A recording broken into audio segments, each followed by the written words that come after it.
Welcome to Unit 2, Lesson 5, Equations and Their Graphs.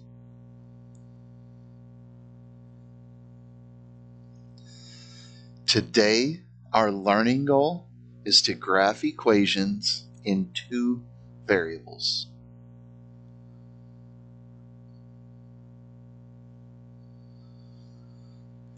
We have 3 learning targets today.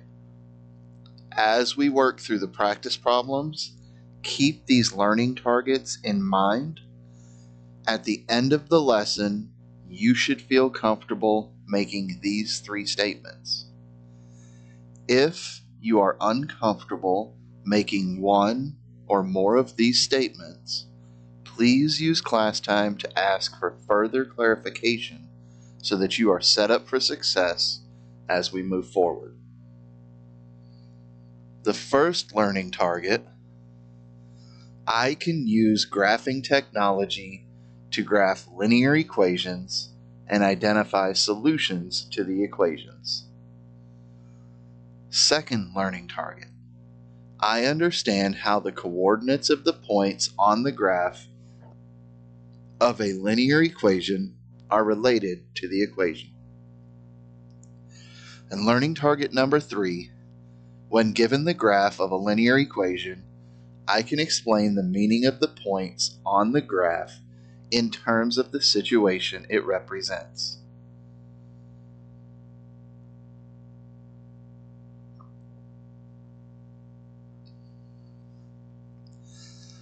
For vocabulary words, we have constraint. This is a limitation on the possible values of variables in a model, often expressed by an equation or inequality, or by specifying that the value must be an integer. For example, distance above the ground d in meters might be constrained to be non-negative. Expressed by d is greater than or equal to 0.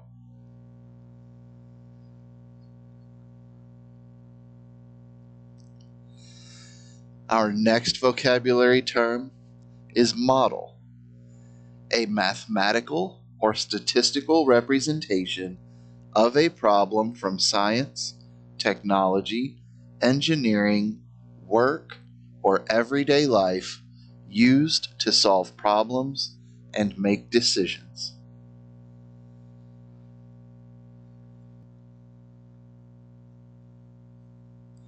In our first practice problem, it says select all the points that are on the graph of the equation 4y minus 6x equals 12. So first, we need to notice that it says all. That means there can be more than one correct answer, so we need to check all of them. Next, we need to understand that when we have point coordinates, they are written with the x term first and the y term second. So for each of these, we're going to substitute the first number in the pair in for x and the second number in the pair in for y, and if it makes the equation true, then that is on the graph. If it makes the equation false, it is not on the graph. So, in choice A, we're going to have 4 times negative 3 minus 6 times negative 4 equals 12. 4 times negative 3 is negative 12, and negative 6 times negative 4, negative times negative is a positive, and 6 times 4 is 24.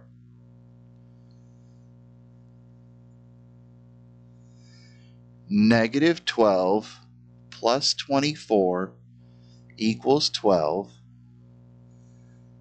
and 12 equals 12 is true, so A is on the graph of this equation.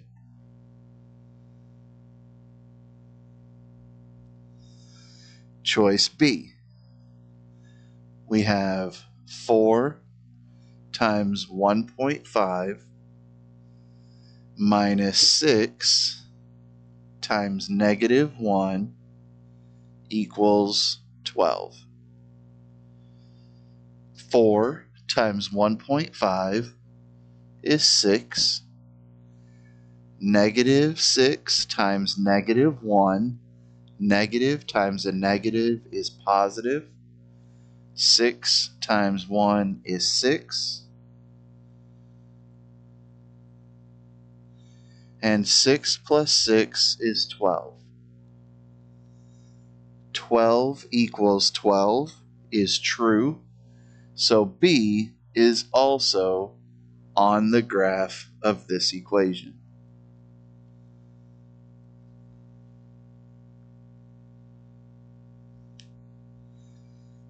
Choice C. We have 4 times negative 2 minus 6 times 0 equals 12. 4 times negative 2 is negative 8. Negative 6 times 0 is 0. So we have negative 8 equals 12.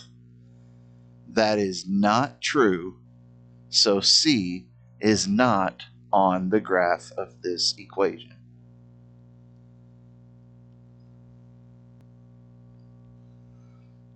Choice D. We have 4 times 3 minus 6 times 0 equals 12.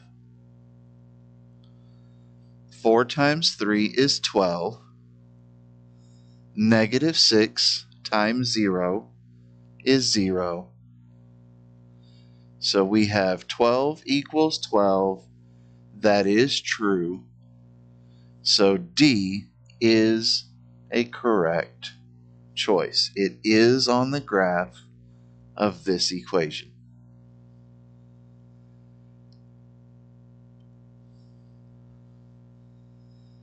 Choice E. We have 4 times negative 4 minus 6 times 3 equals 12. 4 times negative 4 is negative 16. And negative 6 times 3 is negative 18. Negative 16 minus negative 18 is negative 34. Negative 34 does not equal 12, so E is not on the graph of this equation.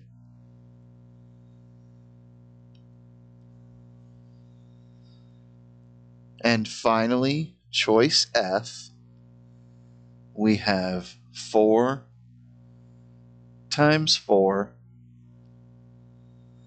minus 6 times 6 equals 12. 4 times 4 equals 16. Negative 6 times 6 equals negative 36. 16 minus 36 equals negative 20. Negative 20 does not equal 12, so F is not on the graph of the equation. If you have any questions about how to solve this practice problem, Please use class time to ask for further clarification so that you can be set up for success as we move forward.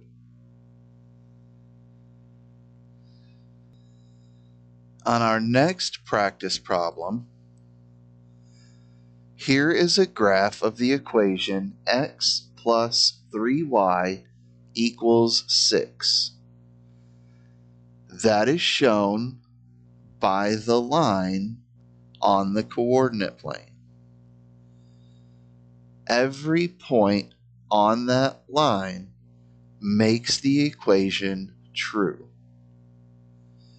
Select all coordinate pairs that represent a solution to the equation. So again, notice that it says all. This means we need to check every answer and see if it is a solution. We know that it is a solution if we plot the point and that point is on the line. Remember again, coordinate pairs are written with the x coordinate first and the y coordinate second. So our first point is at 0, 2. That is when x is 0 and we go up to y equals 2, and it's this point here in red that is on the line, so A is a correct solution.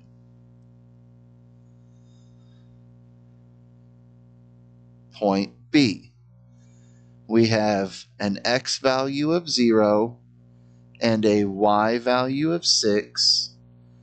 That means we go over 0, up 6, and the point is here in blue. That point is not on the line, so it is not a correct solution.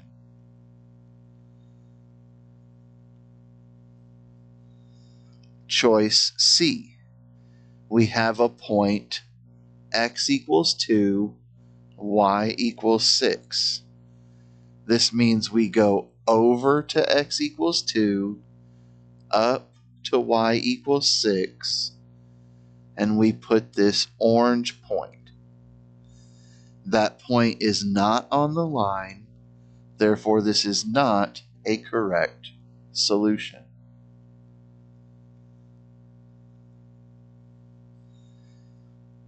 Choice D.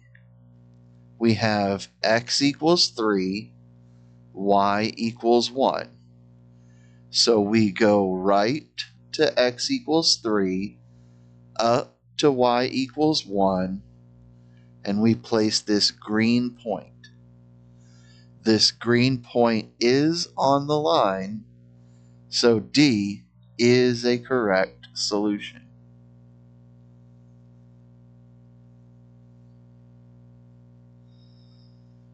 Choice E.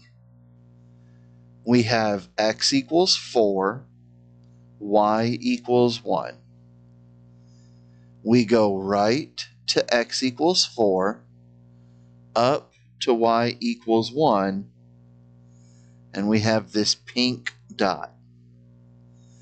That pink dot is above the line, so it is not a correct solution.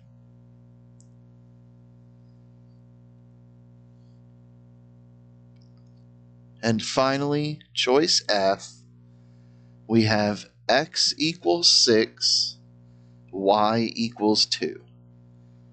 So we go right until x equals 6, and then up until y equals 2, and we place this purple dot. This purple dot is above the line, so it is not a correct solution. If you have any questions about how to solve this practice problem, please use class time to ask further questions so that you are prepared as we move forward.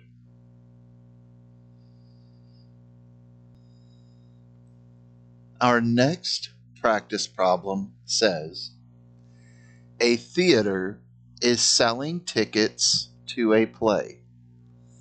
Adult tickets cost $8 each, and children's tickets cost $5 each.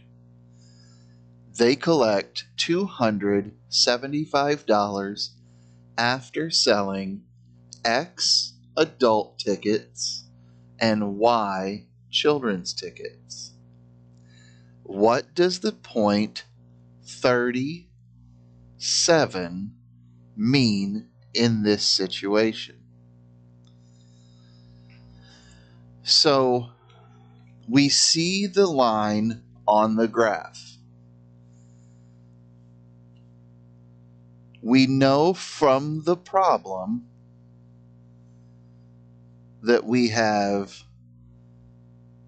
$8 adult tickets and that adult tickets are represented by X. We know that we have $5 children's tickets and that children's tickets are represented by Y. And we know that they collect a total of $275. So this is the equation that is represented by this line on the graph. Every single point in this line makes this equation true. So if we want to know about this specific point on the line, remember that coordinate points are written with X first and Y second. So if X is 30, then this means 30 adult tickets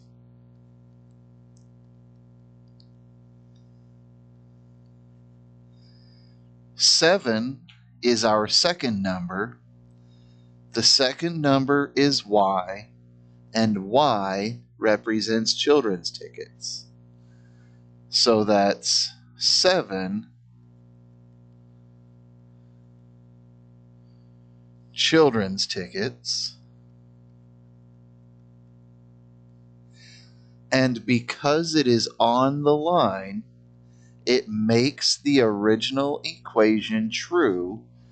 So this means 30 adult tickets and 7 children's tickets cost $275. If you have any questions about how to solve this practice problem, please use class time to ask for further clarification so that you are set up for success as we move forward. Our last practice problem says technology required. Priya starts with $50 in her bank account. She then deposits $20 each week for 12 weeks. Number 1, write an equation that represents the relationship between the dollar amount in her bank account and the number of weeks of saving. So for number 1, we don't know how much money is going to be in her bank account each week.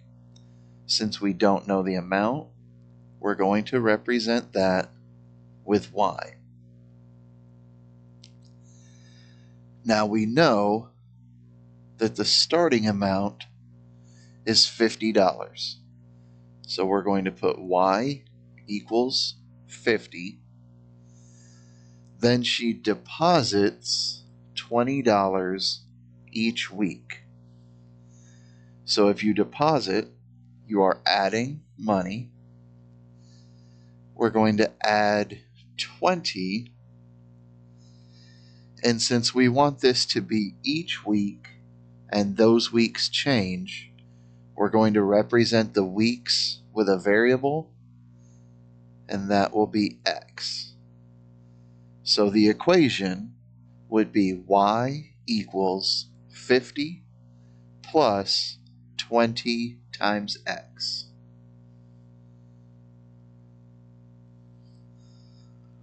Number 2, graph your equation using graphing technology. Mark the point on the graph that represents the amount after 3 weeks. So when they want us to use graphing technology, we are going to use the Desmos.com calculator. This is the calculator that is built into the SAT, so you want to get used to using it now. You go to desmos.com/calculator. When this comes up, you can click in the first box, and down here in the bottom left, you'll find a button that brings up the keyboard. We said that our equation was y equals the $50 that she started with plus the $20 times the number of weeks. Now that we have our equation on here, you can scroll out and drag the graph around, and you'll be able to move it. Now the question wanted the point on the graph that represents the amount after 3 weeks. So weeks is the W, and so we want to zoom in until we can see the number 3 on our x coordinates. And now we're going to drag the graph until the line crosses 3 on the x coordinate. And if you click right here, you can see the point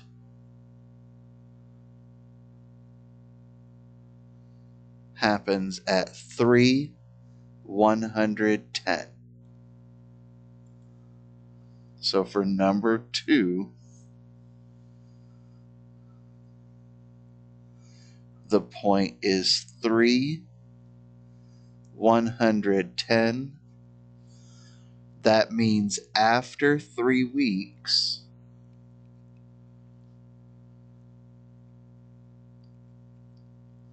she has $110.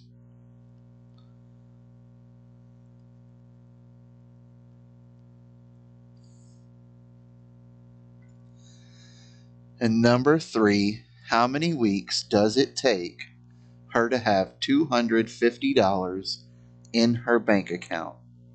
Mark this point on the graph. So the money is the y-axis. So we want to zoom out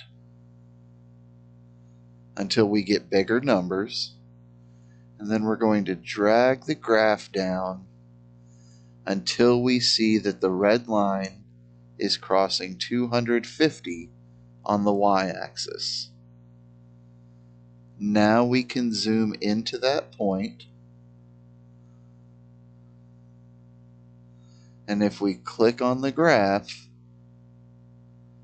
we can move it around until we see the point is 10,250. So for number 3, we have 10, 250. So